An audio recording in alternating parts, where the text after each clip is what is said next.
Magandang gabi, Pilipinas. Bayan mula December 22, iniurong sa December 29 ang ratifikasyon ng panukalang pondo para sa 2026. Sa kabila nito, kumpiyansa ang Bicameral Conference Committee na mapipirmahan pa rin ni Pangulong Ferdinand R. Marcos Jr. ang 2026 General Appropriations Bill ngayong taon. Yan ang ulat ni Lovisa Erispe. Nagkasundo ang Senado at Kamara na imbes na December 22, gagawin ng December 29 ang ratifikasyon para sa 2026 national budget. Ayon kay Senator Sherwin Gatchalian, ito'y dahil may dadaanan pang proseso bago ang pirmahan ng Bicameral Committee report at saka ang ratifikasyon. Originally, dapat 22 ratified na ang House and Senate. Pero based on the timetable ng mga staff, baka 28 ang permahan and 29 ang ratification. Kasi yung pagbabalanse, pagpiprint, kasi we have to reconcile our numbers with theirs. So yan, process alone will take 5 days.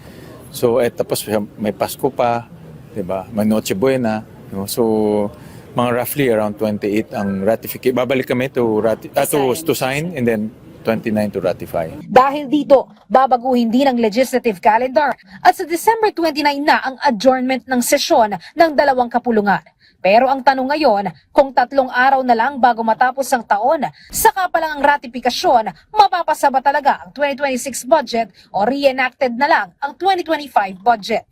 Pero sabi ng Senado at Kamara, binigyan naman nila ng sapat na oras ang ehekutibo na pag-aralan ng panukalang pondo. Ang ginagawa naman namin ngayon is synchronized na in review ng DBM. DBM ng review. So actually kausap namin si Secretary Toledo. As we speak, nagmo-monitor na sila. So meron na silang real-time numbers. Tapos kami naman, nagpapadala rin kami ng data, sila rin.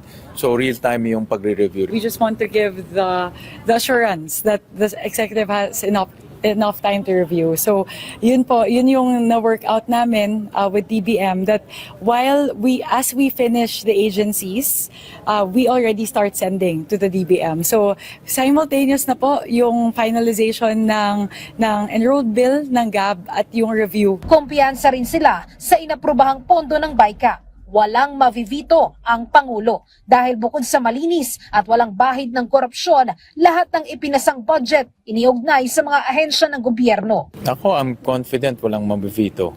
Well, I'm very confident. Kami rin, because as Senwin was saying, throughout the whole process, very, very close coordination between us and the executive. So wala po kaming kinakat, tulad po na nabanggit ni Senwin, na wala po kaming, hindi namin pinapaalam sa mga ahensya. I think that's usually the main point of contention. And we also don't put in items in the budget of the respective agencies without the approval of the head of agency and the agency. So yes, I will second what Senwin said. We are confident that the President will not veto the budget as we drafted. Diniin naman ng Senado sa naipasang panukalang pondo, walang ghost, walang insertions, lahat nakatuon at mapupunta sa taong bayan. Lahat ng safeguards nandito na sa budget na ito.